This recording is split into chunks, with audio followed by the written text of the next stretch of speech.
guys. Just want to go over some of the reloading equipment that I use and how I kind of have my bench set up. And guys that are looking to get into reloading, you know, kind of what you need to have and things to start out with. So let's go over that. One of the first things that you're going to pick up, probably before really any other equipment, is a good reloading manual, such as this. I've had this one for a few years. I think they're on like the 54th edition now, or 53rd edition. But you know, this gives you all of your basic reloading data. You know, here's my 22-250 data. It lets you know what the trim length they want, the primers, just kind of an overall specifications of what the rounds are from the factory. They give you maximum lengths. All these numbers are maximum lengths. You know, right here, our maximum length is 1.912, but our trim length is 1.902. You know, so that's what they want it trimmed to, but that's technically what the specification maximum is. But yeah, and then it goes through, you know, over here's your powders. You know, you can decide what powders you want to use depending on, first you're going to pick your bullet. So a lot of what I reload for a 22-250 would be a jacketed VMAX or ballistic tip bullet. And then I had went through here and I had chosen Vargant as my powder. And I played around with it a little bit. And I found out that 36.5 is the grains that shoot the best out of the gun that I specifically load these for. I load these for, the majority of these are for my Savage bolt action. And right here, that's my overall length. I got a little bit more scientific than you need to be on that. I actually checked headspace. I made a round, didn't crimp the bullet down or nothing like that, and I put it in the gun, made sure everything was good, checked out what the length was, and that's what I came up with, 2.340 for my Savage 22-250. But I mean, this book does pistols and rifles. I mean, obviously it doesn't have some Wildcat cartridges and things of that nature, but this book for the most part does 90% of what you're going to be doing. If you're doing off the wall Wildcat cartridges and things like that, chances are wherever you got the barrel from, wherever you're getting the casings from, the bullets, wherever you're getting your information on how to assemble the Wildcat cartridge, they're going to give you what you want for you know, your load data. So the next thing you're gonna need is you're gonna need a press. This is my turret press. I can get multiple. As you can see, I got 4 dies on here at once. I have 2. This is just a neck sizing die. This is a full length sizing die. You don't need both. If you're just loading for a bolt action, you can get by with just a neck sizing die. But I also have a semi-automatic 22-250, and I like to be a little bit more accurate on my 22-250 reloads, just because I try to push it every now and then, and you know, as far as distance. So I want consistency and accuracy. So I do a full length sizing die on it. And then this is my bullet seating die. I'll seat my bullet, and then actually I'll turn this over here. This is my crimping die, and as I run this up and it bottoms out, you see how that comes together? That just puts just a little bit of crimp on the bullet. You talk to some guys, they want it so that way you know this is how tight it is on the bullet. You're going to get uniform pressure every time. You talk to some guys, long range precision, they don't want the crimp, but just for me, I just crimp them so I know that they're all the same. The next thing you're going to need after the press is this is a trickler. You can get like a balance beam scale to measure out your grains, whatever your charge is going to be. I use this trickler a lot just because it's easy. I press a button, I have it set up so as soon as I pull the scale off, put the scale back on, it starts trickling the next one.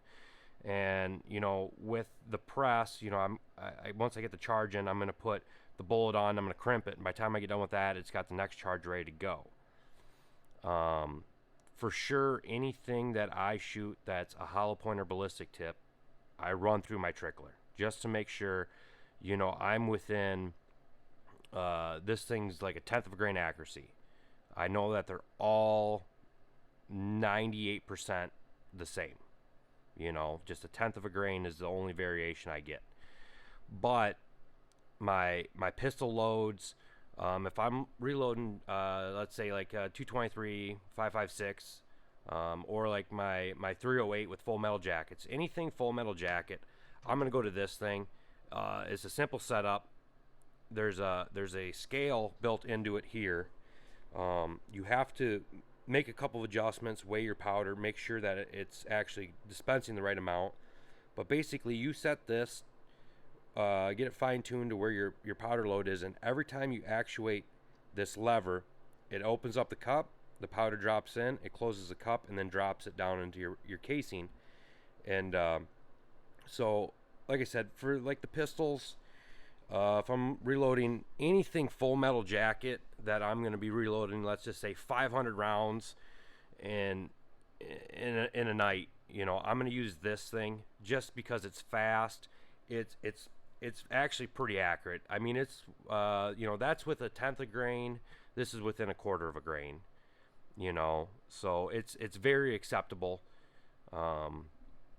There's not a whole lot of variation in that. So the next thing you're going to want and absolutely need is some kind of measuring device. And this is just a Harbor Freight one, but I mean, we're not putting a man on the moon. The accuracy of this thing is far more capable than what we're doing. This is very inexpensive and easy to read. I mean, it's digital. If you're on the metric system, you can metric. If you're inches, you're inches. I have a few rounds that I do that the only data for them is in metric. So rather than trying to do conversion, I just pop it over to the millimeters, and I can go off my metric measurements without doing any math, and it works out very great. And like I said, it's very inexpensive, and it's something that is a must-have. Another thing that I believe is a must-have is these reloading blocks. When I first started, I had gotten a single stage press that my grandpa had started on reloading with, and I used like the foam blocks that Winchester ammo comes in to hold my shells, which that's fine. It holds 20 at a time, but I mean this is a lot better setup. They're not very expensive. Like right here, I got I think there's 175 or 190. I can't remember. There's a few spaces that are open on each one, but all my 2250s right here, ready to reload.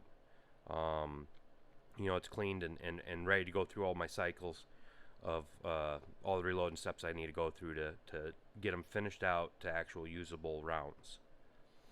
So I mean, these, like I said, these trays, they make them a couple different ones. These are kind of like the universal. They have like a big and a small. Your 2250, 308, 30-06 are going to be in here, and then your 223 and stuff, they're going to be in these holes, and they hold, I think, 50 a tray. So the other thing that is important is the case cleanliness. A lot of people will tumble them.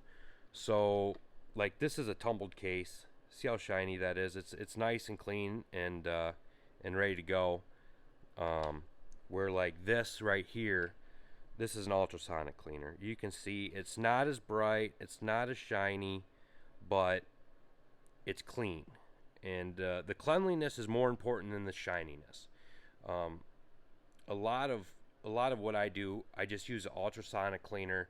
I put them in there, and how I do it is I get the brass, make sure there's no foreign material with the brass. I'll run it through the ultrasonic cleaner. I'll run it through the press, and then I'll run it back through the ultrasonic cleaner, and then I finish my process. You don't need to clean it twice. I just kind of do that.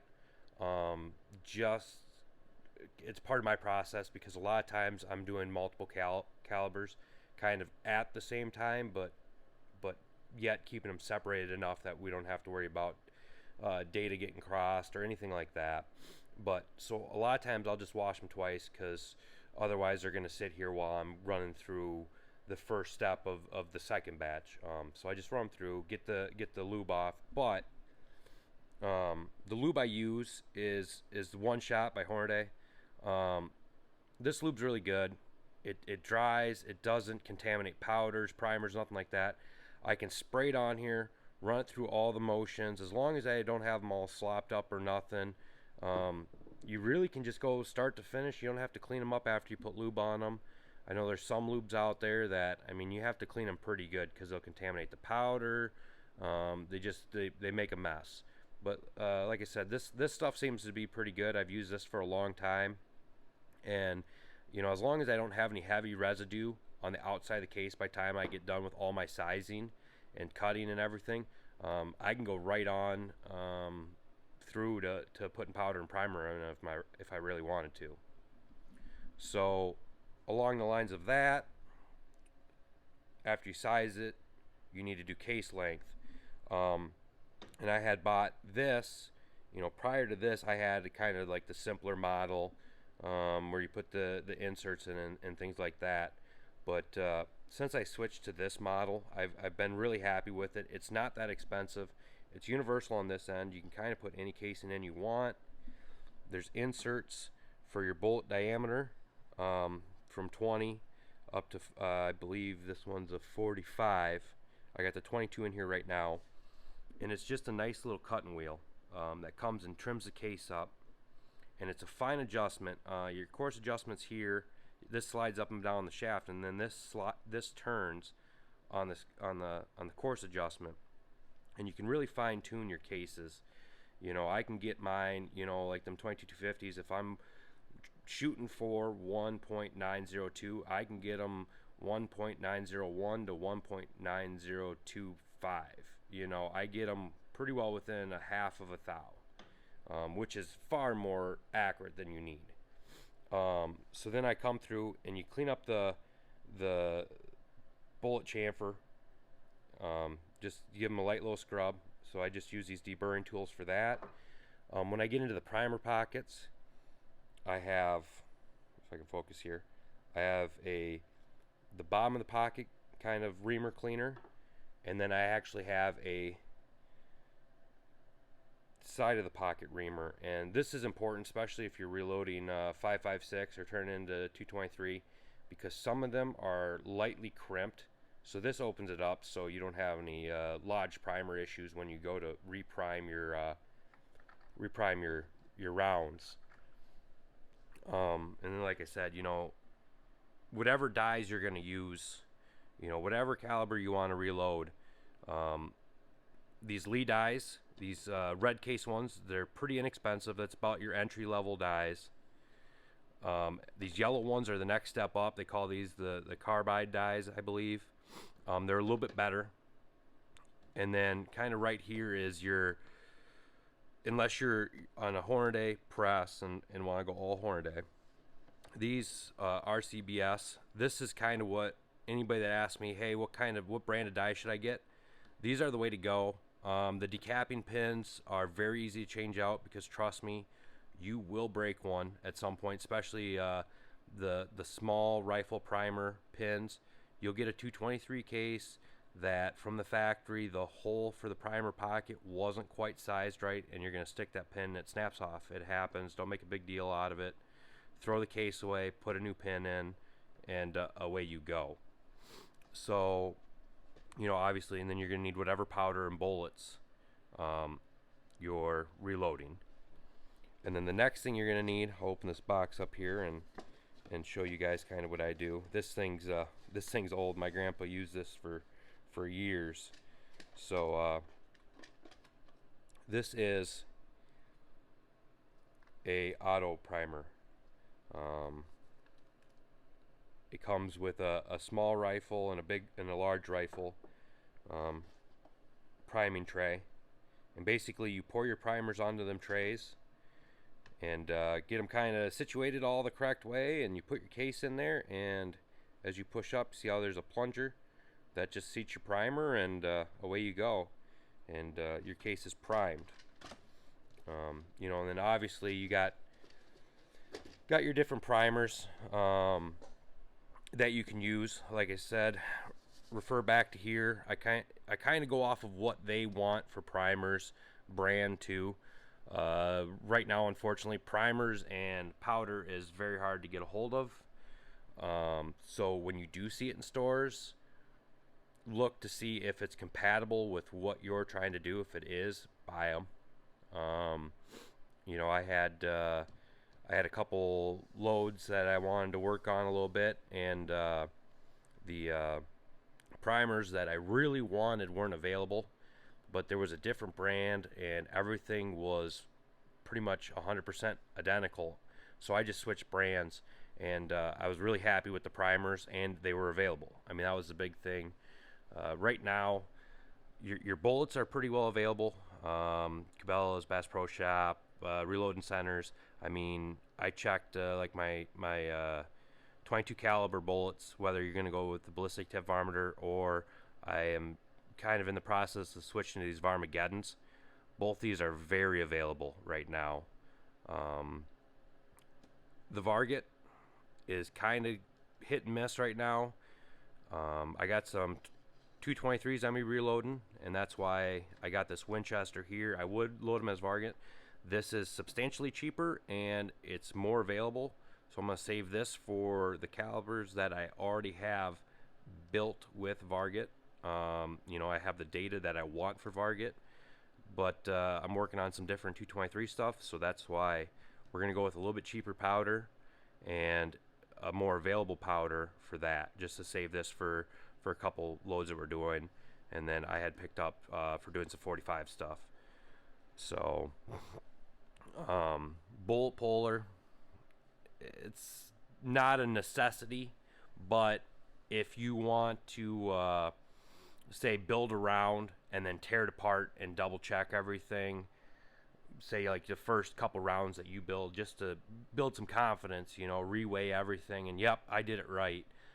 You get a bullet puller. I rarely use that thing. The only time I really use it is if something happens in the press and I have a case issue, and I want to save the powder or something like that. I'll make sure that thing's very, very clean, no dust, no nothing, and I'll pop the bullet out and save the powder. And then just like any other thing you do, you're going to need a few assorted tools just to get you through anything you might come up with, adjustments of the dies, or taking a die apart, taking the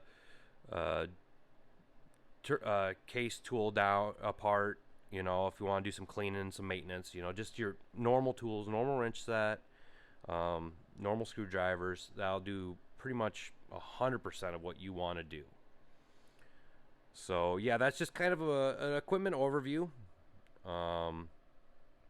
Like I said, do you need a trickler? No, you can do it with a balance beam scale. That works out just fine.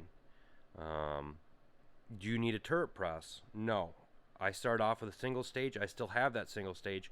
I use that single stage for like my 300 Win Mag and my 338 Lapua Magnum. They are all done on a single stage. I set each die individually, but that's because, when I reload that stuff, there's a good chance that we're going to go play at, say, 1,000 yards. So the accuracy that I build into the round basically means if I miss, it's me, because the gun's great, the rounds are perfect. 2250, I put these good locks on the dies. The 2250 is essentially the same way. I know the gun is great. I know every round is the same.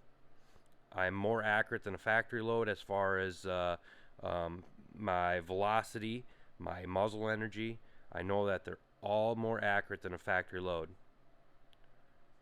So if I have an issue, it's on me. It's on the shooting end of it. The person pulling the trigger was off. It's not the ammunition. That's the main reason why I even got into reloading. The saving money thing is nice. When you're doing long range shooting, you don't save a whole lot of money because the bullets a lot of times you're putting better bullets on than what factory loads are, and you're using better powder. So you are saving money, but it's not, you're not paying 10 cents on the dollar by any means, but you are saving money. But my thing is, a factory load has a legal variance that they can build into it. And anytime you can have a variance as a company, those big companies, you're going to save money because accuracy costs money. Not saying that a factory load's not accurate, but everybody's seen it. You might shoot one box and you can drive tacks, and then you might shoot another box and there's two flyers that are 5 inches off at 300 yards. And I mean, if you're a good shooter, you know that them two were just flyers. They might sound a little different coming out of the gun, or something, but reloading wise, that's more or less why I do it. The accuracy and the consistency is why I reload. Again, the saving money, if I spend a night reloading 45 ACP, I'm saving a pile of money. A box of 500 bullets and 500 casings is what 250 rounds of 45 cost. So, I mean, by the time you put the powder in, I basically can reload 500 rounds of 45 ACP cheaper than most people can buy 300 rounds from the store. So, but yeah, like I said, that's just an overview of things I believe like the beginner should have. If you're just getting into reloading, you want to make it a hobby, or you have one caliber that is hard to find right now. You can't just go to your box store and buy a box of them. So you're just going to reload some brass that you have laying around, or buy some. The brass is available, the bullets are available, but store-bought rounds aren't. So yeah, I hope you guys found some value in this. If you did, like the video and subscribe to the page. We're going to go over start to finish on these 22-250s, and then we're going to go start to finish on some 223s. I got some 30-06, some 30-30, some 45 ACP. We're going to go over our normal calibers and kind of my process. And I'm trying not to get too technical with it because I believe everybody needs to shoot their own rounds and make their own data. But yeah, I'll be glad to give you guys some good baselines. So kind of follow along. I plan on releasing a video from the bench here every week. So thank you guys for watching the video.